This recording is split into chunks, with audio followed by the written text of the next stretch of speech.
तो उसको भी ध्यान में रखना होता है। ऑलराइट गाइस, तो आज के सेशन की शुरुआत करते हैं। द स्कूल ऑफ पॉलिटिक्स के इस लाइव सेशन में आप सभी का स्वागत है। मेरा नाम है आरिफ खान और आज हम यहाँ पे आइजिया बर्लिन के का जो कॉन्सेप्ट है लिबर्टी का, उसके बारे में डिस्कस कर रहे हैं हम। और हम आज की क्लास में बर्लिन के बारे में डिस्कस करेंगे। उनके निगेटिव और पॉजिटिव लिबर्टी के बारे में क्या व्यूज़ हैं, वो पॉजिटिव और निगेटिव लिबर्टी को कैसे देखते हैं, उन्होंने कौन कौन सी किताबें लिखी हैं, पॉइंट ऑफ व्यू से कौन कौन सी ऐसी किताबें हैं जो इम्पोर्टेंट हैं, जहाँ से क्वेश्चन आ सकते हैं या अभी तक आ चुके हैं। और इसके अलावा हम जो है प्रीवियस ईयर के जो क्वेश्चन पेपर हैं उनका भी एनालिसिस करेंगे। हम ये देखेंगे, ये समझने की कोशिश करेंगे कि अभी तक आइजिया बर्लिन से कौन कौन से क्वेश्चन पूछे गए हैं, उसको भी हम देखेंगे और साथ ही साथ उसको सॉल्व करने की भी हम कोशिश करेंगे। ऑलराइट, अब देखिए ये काफ़ी बड़ा डॉक्यूमेंट है, तो इसको कभी कभी अपलोड ड्राइव से डिस्प्ले में आने में टाइम लगता है। एनीवे, सेशन को स्टार्ट करते हैं। तो जब मैंने कल की क्लास में आपको लिबर्टी के कॉन्सेप्ट के बारे में पढ़ाया था या बताया था, तो हमने कुछ बातें की थी आपसे। फ्रीडम के दो एस्पेक्ट के बारे में बात की थी हमने। एक तो जिसे आप जानते हैं पॉजिटिव लिबर्टी और निगेटिव लिबर्टी, और आइजिया बर्लिन फ्रीडम को एक अलग पर्सपेक्टिव से देखते हैं। फ्रीडम फ्रॉम मतलब इससे क्या, किसी चीज़ से आज़ादी, एंड फ्रीडम टू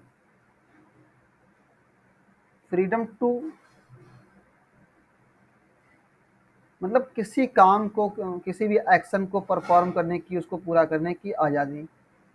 जैसे कि फॉर एग्जांपल आप इंडियन कॉन्स्टिट्यूशन का एग्जांपल ले सकते हैं, ठीक है। तो इंडियन कॉन्स्टिट्यूशन में आप देखें कुछ ऐसे जो राइट्स हैं, जैसे कि राइट टू अनटचेबिलिटी की बात देखिए। आप देखिए अनटचेबिलिटी का जो आर्टिकल है, कोई बताएगा अनटचेबिलिटी के आर्टिकल संविधान के किस आर्टिकल में है? आर्टिकल 18 की अगर हम बात करें,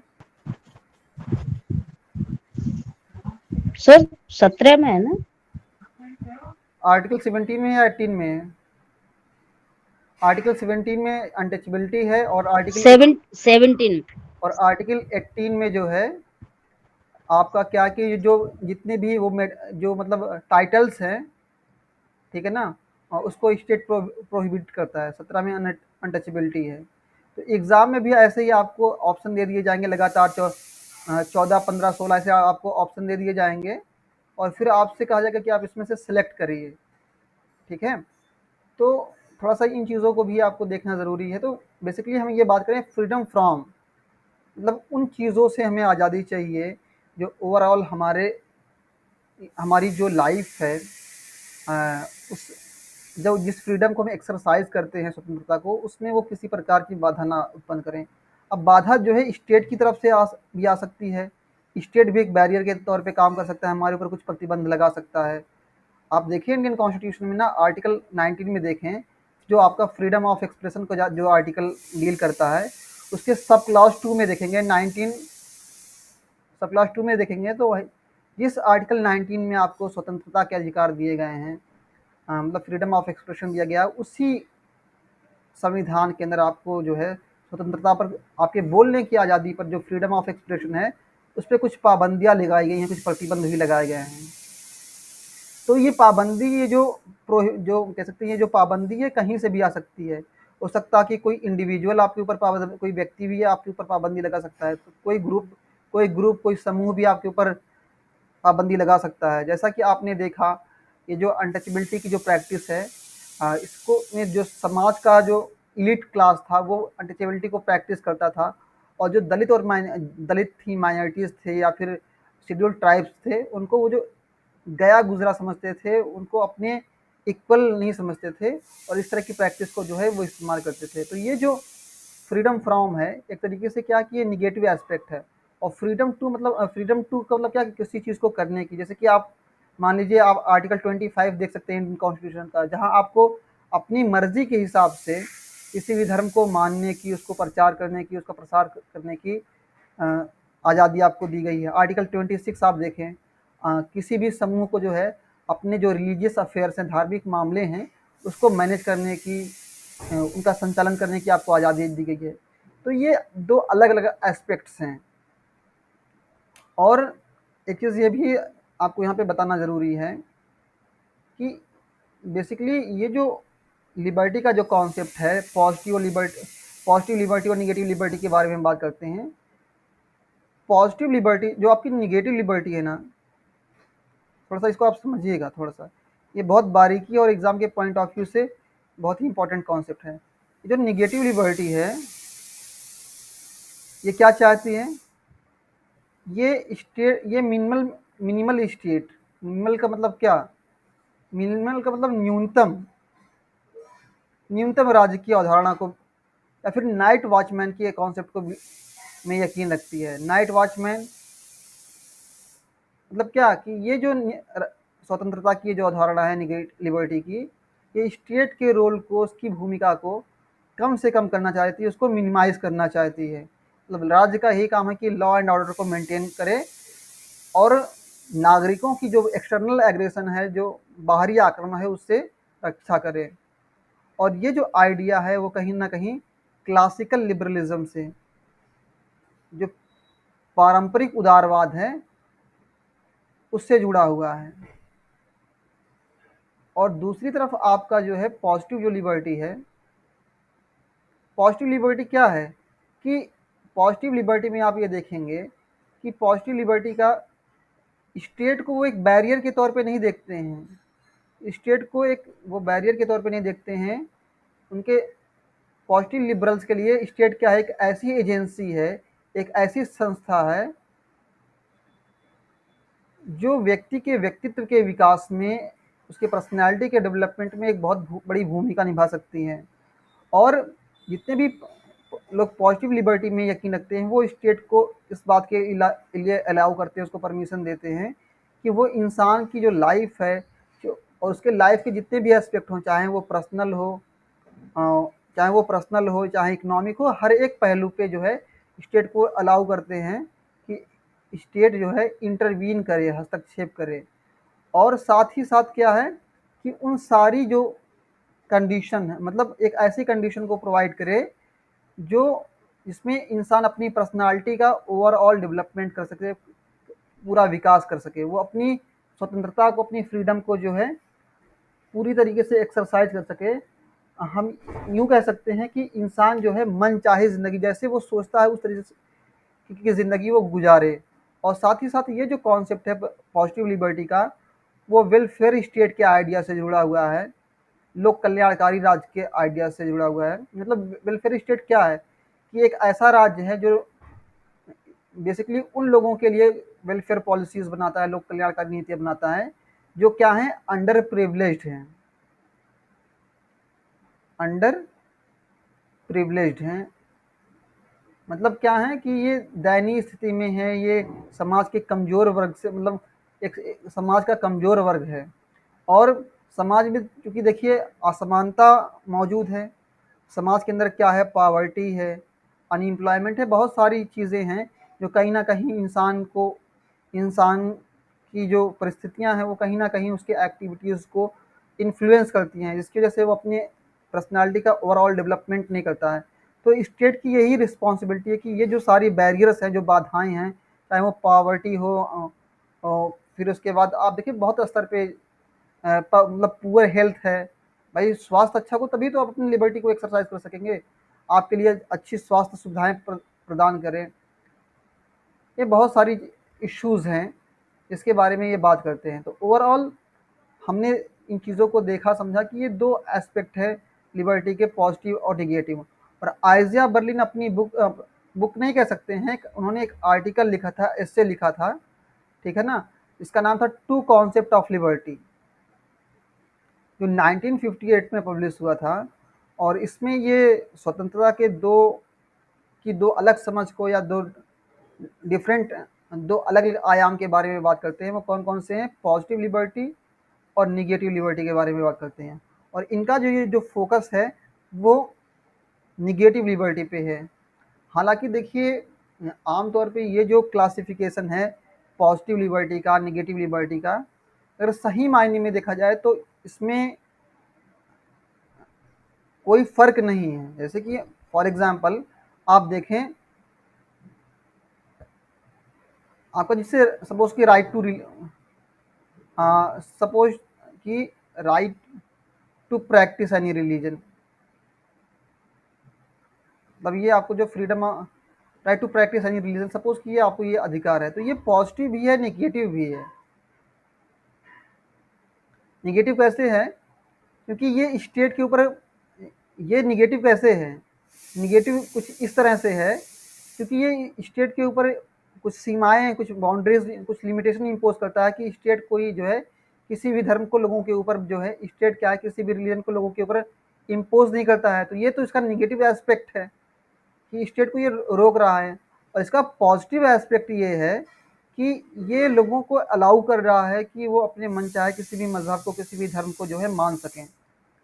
तो ये जो क्लासिफिकेशन है, वर्गीकरण है पॉजिटिव लिबर्टी का, पॉजिटिव या नेगेटिव का, ये एक हद तक देखा जाए तो बहुत साइंटिफिक नहीं है, क्योंकि ये जो दोनों एस्पेक्ट है लिबर्टी के, पॉजिटिव लिबर्टी, नेगेटिव लिबर्टी, ये आपस में एक दूसरे से इंटरकनेक्टेड है। लेकिन फिर भी आइजिया बर्लिन दो कॉन्सेप्ट के बारे में बात करते हैं। वो कौन कौन से आइए समझते हैं, नेगेटिव लिबर्टी है और पॉजिटिव लिबर्टी। तो नेगेटिव लिबर्टी के बारे में आइजिया बर्लिन क्या कहते हैं कि it is the absence of external constraint और इंटरफेरेंस। मतलब जो ये क्या है कि मतलब एक ऐसी दशा है जहाँ पर आपके ऊपर में कोई बाहरी, मतलब कोई बाहरी बाधा ना हो, कोई इंटरफेरेंस, कोई हस्तक्षेप ना हो, उसका उसका एब्सेंस, मतलब उसकी गैर मौजूदगी हो। मतलब आप एक ऐसे कंडीशन के बारे में बात कर रहे हैं कि जहाँ पर व्यक्ति के एक्शन पर, उसकी गतिविधियों पर, उसकी एक्टिविटीज़ पर कोई भी एक्सटर्नल जो है बैरियर ना हो। मतलब व्यक्ति जिस काम को करना वो चाहता है, उस काम को करने के लिए जो है वो फ्री हो।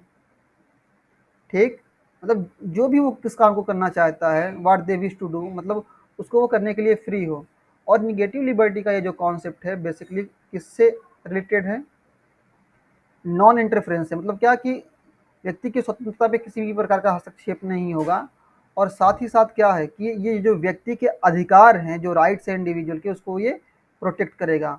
और बर्लिन का ये मानना है कि ये जो इस प्रकार की जो लिबर्टी है, निगेटिव लिबर्टी, लिबर्टी क्या करती है, इसकी क्या उपयोगिता है, इसका क्या महत्व है, क्यों ज़रूरी है? वो इसलिए ज़रूरी है कि इसके माध्यम से, इसके ज़रिए से हम जो व्यक्ति की ऑटोनॉमी है, जो व्यक्ति की स्वायत्ता है, उसको हम क्या कर सकते हैं, उसको सेफ गार्ड कर सकते हैं, उसको सुरक्षित कर सकते हैं। मतलब व्यक्ति जो जिन चीज़ों को वो करना चाहेगा उसको करने के लिए वो स्वतंत्र है। सपोज़ कि कोई व्यक्ति है, उसको और उसको धार्मिक स्वतंत्रता प्रदान की गई है, तो वो किसी भी मज़हब को, हिंदू, मुस्लिम से, मतलब क्रिश्चियनिटी को, इस्लाम को, हिंदुइज़्म को, किसी को भी अडॉप्ट करने के लिए वो फ्री है, उसके ऊपर कोई बैरियर नहीं है। लेकिन सपोज़ कि स्टेट का कोई रिलीजन होगा या स्टेट किसी धर्म को उसके ऊपर इम्पोज़ कर रहा हो, तो उसके उसके केस में क्या होगा कि कहीं न कहीं स्टेट क्या है कि उसके ऊपर ज़ुल्म कर रहा है, अत्याचार कर रहा है। तो इसी अत्याचार से, इसी टायरनी से जो है ये निगेटिव लिबर्टी क्या करती है, एक एक इंडिविजुअल को, एक व्यक्ति को जो है प्रिवेंट करती है, बचाती है। और पॉजिटिव लिबर्टी की बात करें, पॉजिटिव लिबर्टी जो है लिबर्टी का एक अलग आयाम है, एक अलग डायमेंशन है। इसमें क्या है, इसमें देखिए क्या लिखा हुआ है कि पॉजिटिव लिबर्टी का मतलब क्या, प्रेजेंस ऑफ सर्टेन कंडीशन, ऐसी परिस्थितियों की मौजूदगी और कैपेबिलिटी से, या व्यक्ति के अंदर ऐसी क्षमताओं का होना जो उसको इस लायक बनाए, that enable an individual to achieve self realisation and self determination. मतलब पॉजिटिव लिबर्टी का मतलब ये है कि देखिए भैया, तो एक तो मैंने आपको ये बताया, पॉजिटिव लिबर्टी का मतलब ये कि स्टेट इंटरवीन करेगा। लेकिन जो है यहाँ पे बर्लिन एक अलग पॉइंट ऑफ व्यू से, आइजिया बर्लिन जो है एक अलग दृष्टिकोण से बात करते हैं। वो पॉजिटिव लिबर्टी को भी एक कंडीशन के तौर पर डिफाइन करते हैं। क्या है पॉजिटिव लिबर्टी भी? क्या है कि अपने आप में कि एक कंडीशन है, एक परिस्थिति है, एक स्थिति है, और जब वो ये परिस्थिति या फिर ये कैपेबिलिटी या जो क्षमता जब ये मौजूद होगी, तो उससे क्या होगा कि व्यक्ति इस लायक होगा कि वो सेल्फ रियलाइजेशन को, आत्म सात्विकरण को, अपने जीवन के अंतिम उद्देश्य को जो है समझ सकेगा और उसके हिसाब से फिर जो है वो निर्णय ले सकेगा।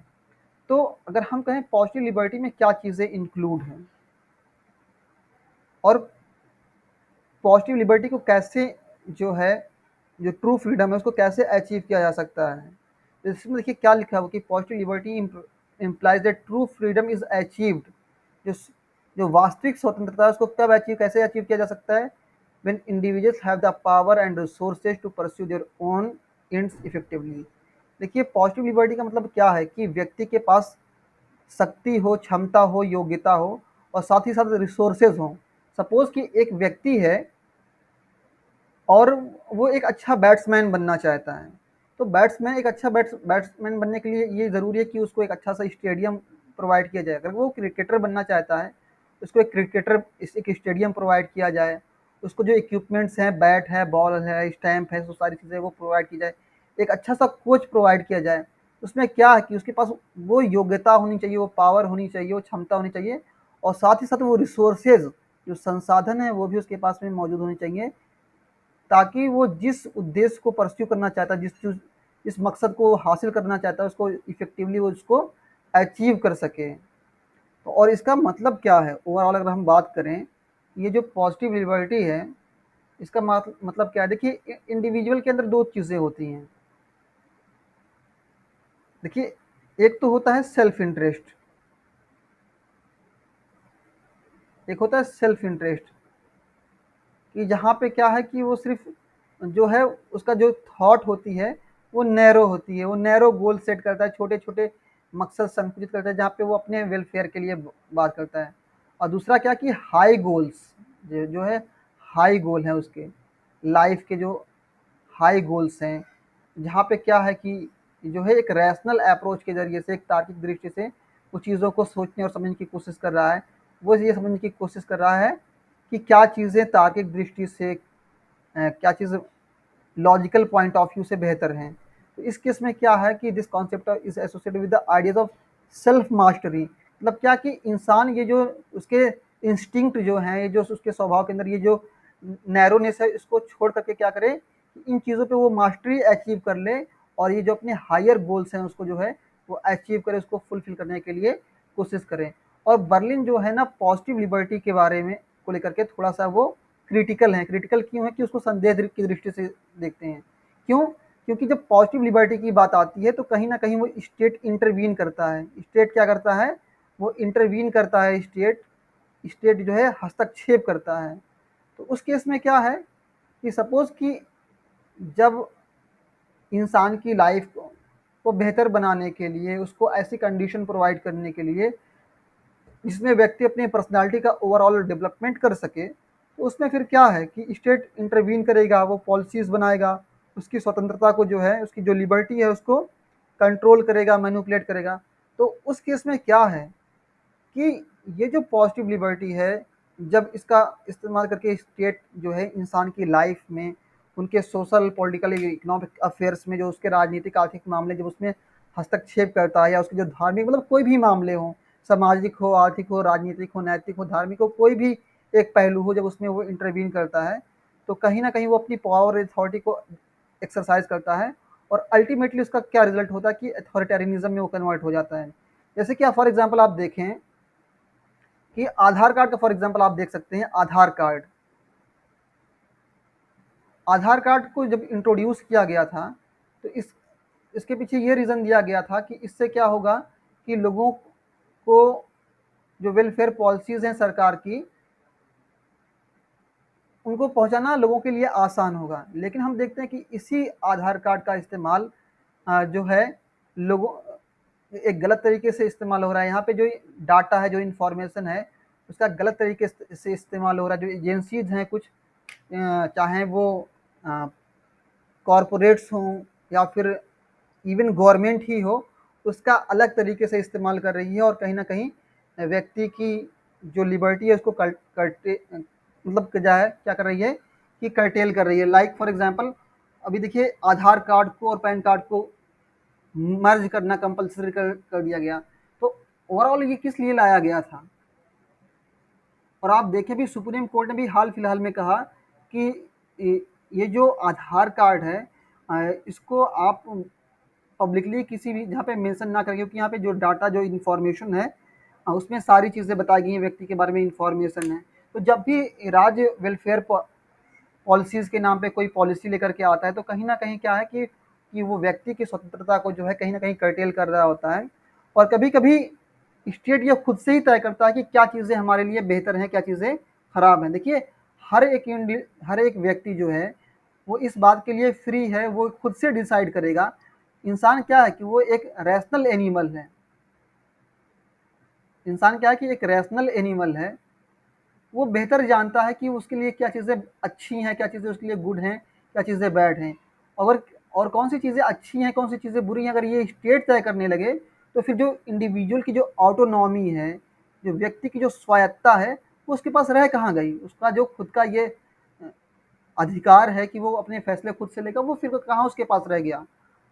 और जब स्टेट किसी एक particular set conception of good को, मतलब क्या चीज़ें अच्छी हैं, क्या चीज़ें स्टेट खुद से तय करने लगे और लोग फिर उसको लोगों के ऊपर वो थोपना चालू कर दे, उसके ऊपर इम्पोज करना चालू कर दे, तो इससे क्या होगा कि अल्टीमेटली जो व्यक्ति की जो ऑटोनॉमी है, जो स्वायत्ता है, जो उसकी लिबर्टी, उससे छिन जाएगी।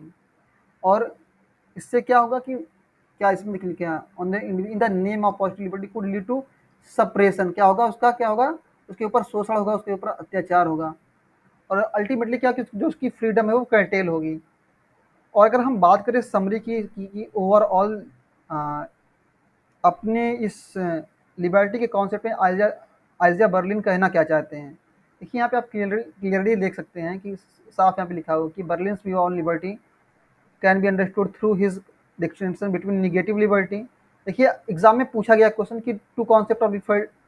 देखिए, एक तो ये आर्टिकल है जो 1958 में इन्होंने लिखा था, और इसके बीच में इन्होंने डिफ्रेंशिएट किया। तो यहाँ से क्वेश्चन यूजीसी एग्जाम में पूछा गया है कि किसने जो है डिफ्रेंशिएट किया गया है पॉजिटिव और निगेटिव लिबर्टी में।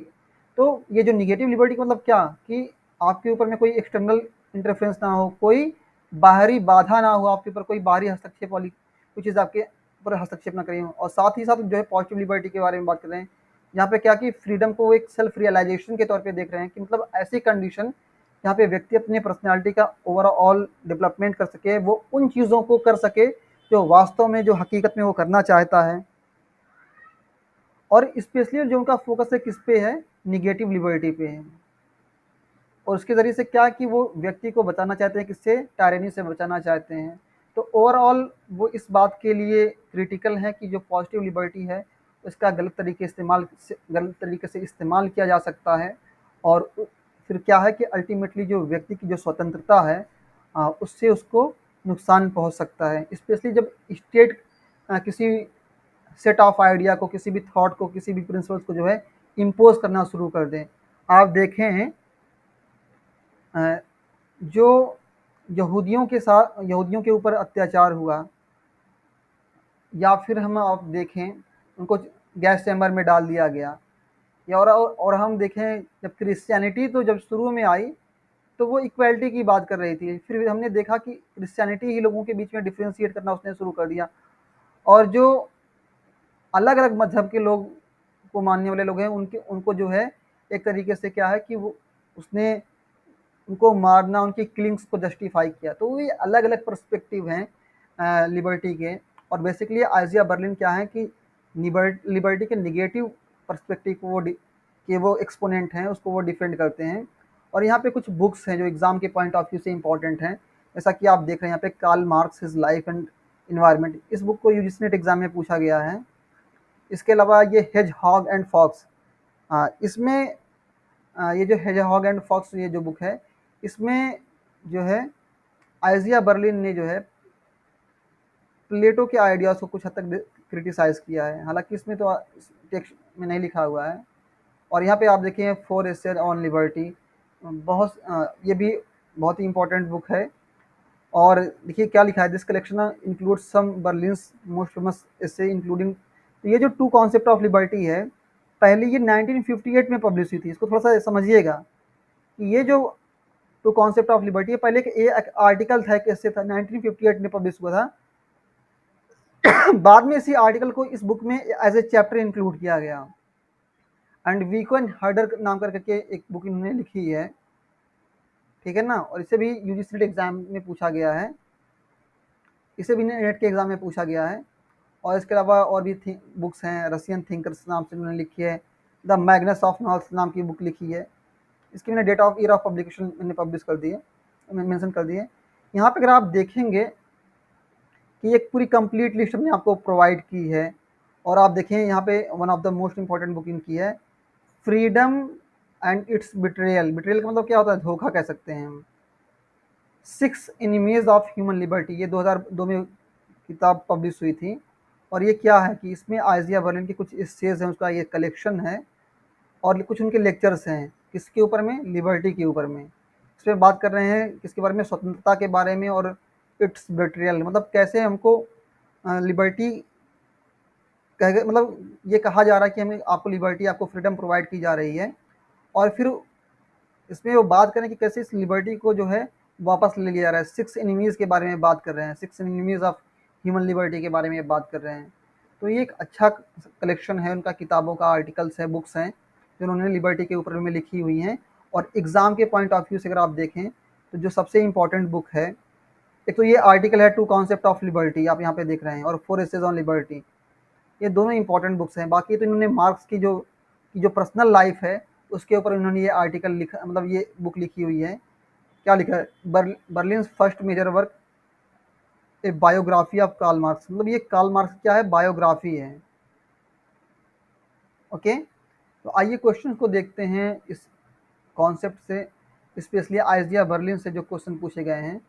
आपने देखा होगा कि कल के क्लास में हमने क्वेश्चन को जो है, कुछ क्वेश्चन हमने आइजिया बर्लिन से भी किए थे। और आप देखें यहाँ पे मैंने 2004 से, आप देख सकते हैं स्क्रीन पे, 2004 से लेकर के 2022-23 तक के पेपर मैंने कुछ इंक्लूड किए हैं। मार्च में जो पेपर हुआ था उसको मैंने इंक्लूड किया। अभी जो हाल ही में जून का जो पेपर था उसको मैंने अभी नहीं टाइप किया, टाइम चूँकि नहीं मिल पा रहा है, इस वजह से मैं इसको टाइप नहीं कर पा रहा हूँ। लेकिन थोड़ा-सा संडे में अगर टाइम मुझे मिलेगा तो मैं कोशिश करूँगा कि मैं इस पे काम करूँ।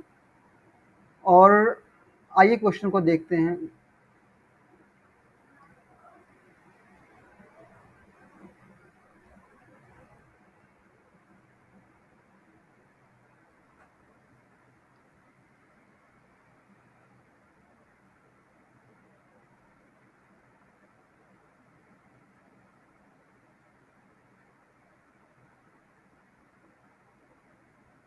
देखिए आज देखिए अगर आपने हमारी पहले की जो क्लासेस थी उसको आपने अगर अटेंड किया होगा तो आपने डिक्लाइन ऑफ पॉलिटिकल थ्योरी के बारे में पढ़ा होगा। और वहाँ पे थिंकर्स जैसे कि डेविड ईस्टन है, दांते जर्मिनो है, अल्फ्रेड कोबेन है, या डिक्लाइन ऑफ पॉलिटिकल थ्योरी के बारे में बात करते हैं। लेकिन जो है आइजिया बर्लिन का ये मानना है कि पॉलिटिकल थ्योरी जो है वो डिक्लाइन की स्टेज में नहीं है, डिक्लाइन की अवस्था में, पतन की अवस्था में नहीं है।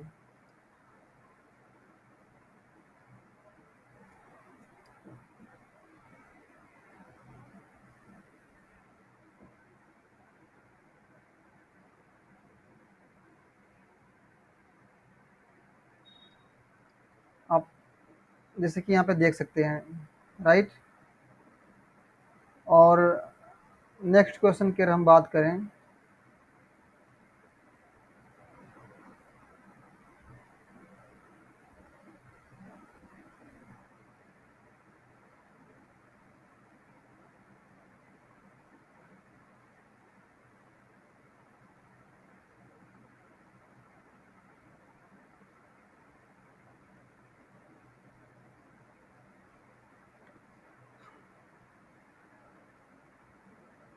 ये ड्राइव से डाटा ट्रांसमिट शायद नहीं हो पा रहा है, इस वजह से क्वेश्चन ओपन नहीं हो रहे हैं। एनीवे मैं आपको एक काम करूँगा, इस वीडियो का इस लेक्चर का जो पीडीएफ है मैं वो आपको प्रोवाइड कर दूंगा, उसमें क्वेश्चन को मैं ऐड कर दूंगा।